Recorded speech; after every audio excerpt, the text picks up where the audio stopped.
गुजरात राज्य के शिक्षा मंत्री भूपेंद्र सिंह चुड़ासमा आज बड़ौदा शहर के दौरे पर है। तब सर्किट हाउस में उन्होंने एक विशेष बैठक आयोजित की।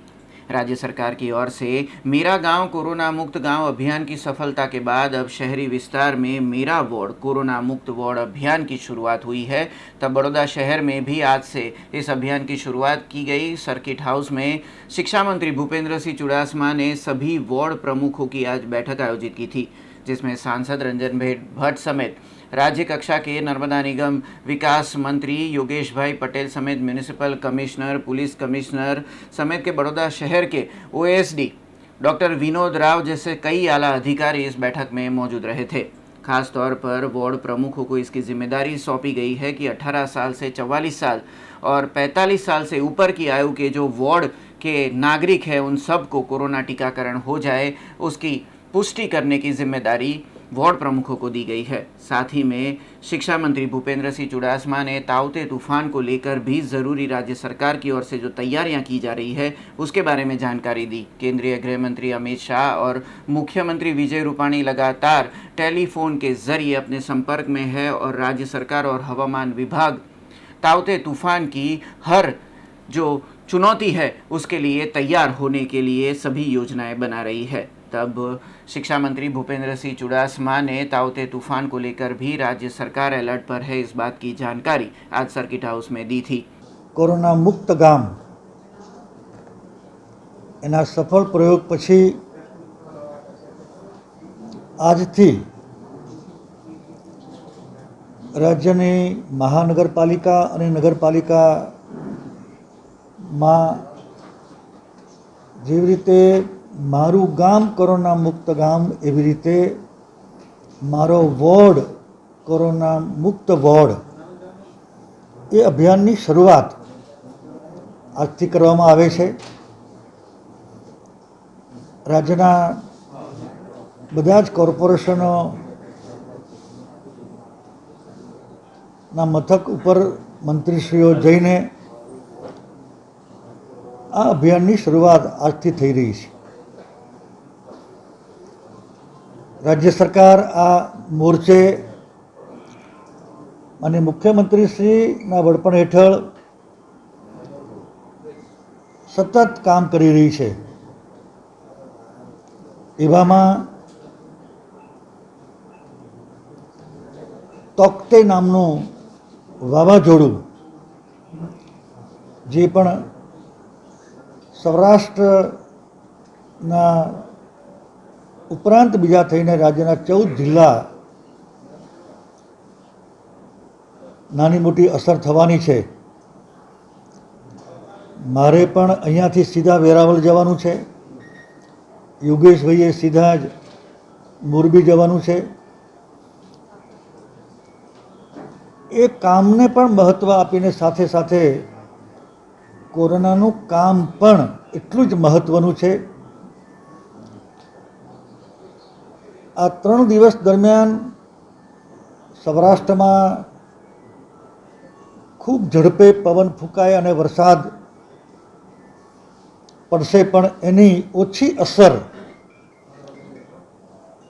अहींया पण वरसाद पड़े अने पवन पण फूंकाय एवा संजोगों राज्य सरकारना बधा विभागों एकदम एनो सामनो करवा माटे तैयार छे। माननीय मुख्यमंत्रीश्रीए गईकालथी ज संभवित बधी समस्याओनो सामनो केवी रीते थई शके एनी तैयारी करी छे। आखा राज्यमां ज्यां असर थवानी छे त्यां कोविड सेंटरो, होस्पिटलो, ऑक्सीजन उपरना दर्दीओ, वेंटिलेटर उपरना दर्दीओ एमने सेज पण तकलीफ ना पड़े ए माटेनी पण पूरती व्यवस्था, इलेक्ट्रिसिटीना प्रॉब्लेम थाय तो जनरेटर सेटनी पूरती व्यवस्था, पाणी भराय तो तात्कालिक धोरणे एना उपायनी व्यवस्था, કેન્દ્ર તરફથી પણ આપણને માન્ય પ્રધાનમંત્રી અને માન્ય ગૃહમંત્રી શ્રી દ્વારા સતત સંપર્કમાં રહીને એનડીઆરએફની પણ પૂરતા પ્રમાણમાં ટીમો મોકલવામાં આવી છે, જે તૈનાત પણ થઈ ગઈ છે અને જ્યારે પણ જરૂર પડશે ત્યારે એસડીઆરએફની ટીમ, લોકલ તમામ તંત્ર, આ બધું જ એક સાથે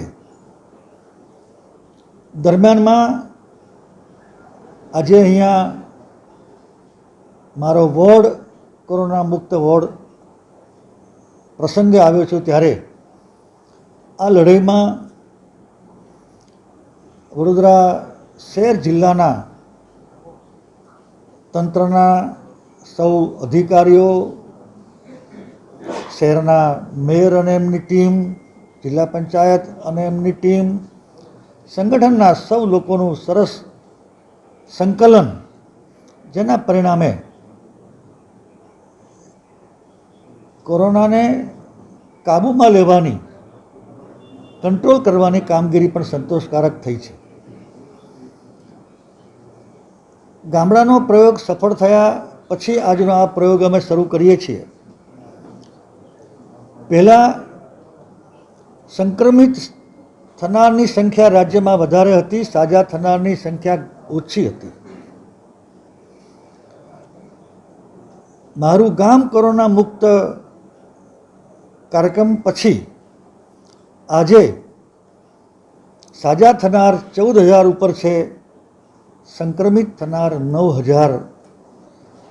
આવા સંયુક્ત પ્રયત્નોથી સતત આવા જ કામો કોરોનાને કંટ્રોલમાં રાખવાના, એ 9,000 પણ હજુ ધીમે ધીમે ઘટાડવાના પ્રયાસ રૂપે આનુષંગિક બધી જ કામગીરી, આરટીપીસીઆરનો ટેસ્ટ, બાકી બધી પણ સવારમાં મારા વિભાગની MS યુનિવર્સિટી ખાતે આ ટેસ્ટની શરૂઆત 2 દિવસમાં કરવામાં આવશે, જેનું મેં નિરીક્ષણ કર્યું છે. માત્ર 4 જ કલાકમાં આ ટેસ્ટનો રિપોર્ટ આવશે. દિવસમાં 500 ટેસ્ટ થશે. રાજ્યની બધી યુનિવર્સિટીઓ આ કામગીરીમાં સામેલ થઈ છે. સંયુક્ત રીતે તંત્ર, સામાજિક સંસ્થાઓ, ધાર્મિક સંસ્થાઓ, બધાને સંયુક્ત રીતે સાથે રાખીને સરકાર આ મહામારીની સામે લડી રહી છે. અહીંયા વડોદરામાં વોર્ડ દીઠ આ કાર્યક્રમના ભાગરૂપે વ્યવસ્થા ઊભી કરીશું. મને મેયરશ્રી અને બાકી લોકોએ માહિતી આપી છે કે દરેક કોર્પોરેટર પોતાના વોર્ડમાં આ વ્યવસ્થા ઊભી કરશે.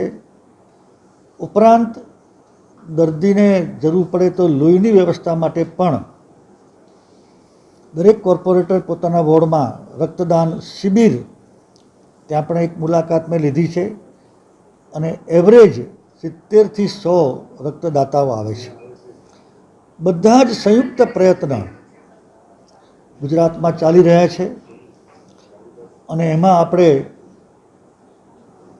સફળતા પણ મેળવી રહ્યા છીએ.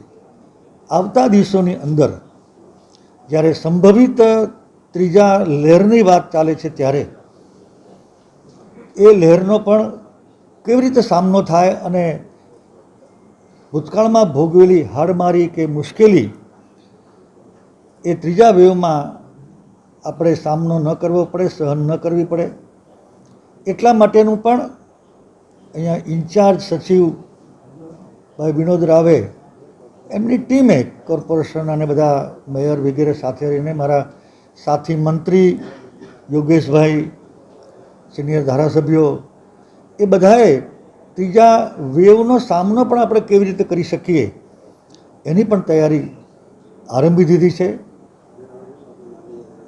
જનજાગૃતિ એ ખૂબ જરૂરી છે અને જનજાગૃતિ દ્વારા રાજ્ય સરકારના આ કાર્યક્રમ માં સફળતા મળશે જ એવો મારો વિશ્વાસ છે. અમે આ કાર્યક્રમ દ્વારા જે રીતે કોરોનાને કંટ્રોલમાં લાવી શક્યા છીએ, અન્ય રાજ્યોએ પણ અમને પૃચ્છા કરાવી છે કે ગામ દીઠ તમે કોવિડ કેર સેન્ટર ઊભા કરીને આમાં સફળતા મેળવી છે. આપના માધ્યમથી પણ હું પ્રજાને અપીલ કરું છું, વિનંતી કરું છું કે શરદી, ઉધરસ, તાવ જેવા પ્રાથમિક લક્ષણોનો અનુભવ થાય તો તરત જ આ વ્યવસ્થાનો લાભ લઈએ. તમે પણ બચો, તમારા કુટુંબીજનો પણ બચે, સંક્રમણ ન થાય, એ જ આપણા બધાનો હેતુ છે.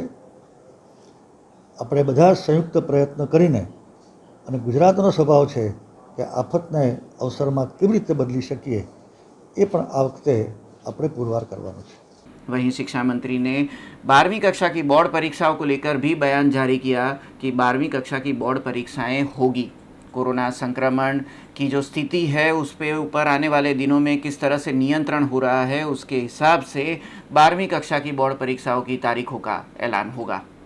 માનનીય મુખ્યમંત્રીશ્રીએ ગઈકાલે બનાસકાંઠામાં કહ્યું છે, હું પણ કહું છું કે પરીક્ષા લેવાશે જ. આરોગ્ય વિભાગ સાથે બેસીને સમીક્ષા કરીને બાળકોની સલામતી, સ્વાસ્થ્યને ચિંતા કરીને પછી જ અમે તારીખ જાહેર કરીશું. એ માર્ગદર્શિકા માટે જ અમે નિષ્ણાત અને અનુભવી એવા વર્તમાન અને નિવૃત્ત એવા શિક્ષણવિદોની એક કમિટીની રચના કરી છે, અને એમના માર્ગદર્શન મળ્યાથી અમે એનો અમલ કરીશું. એટલે ક્યાંય મુશ્કેલી નહીં પડે. આ નિર્ણય લેતા પહેલાં પણ અમે એવા શિક્ષણવિદો સાથે ચર્ચા કરીશું. अब खबरों से लगातार अपडेट रहना हुआ आसान.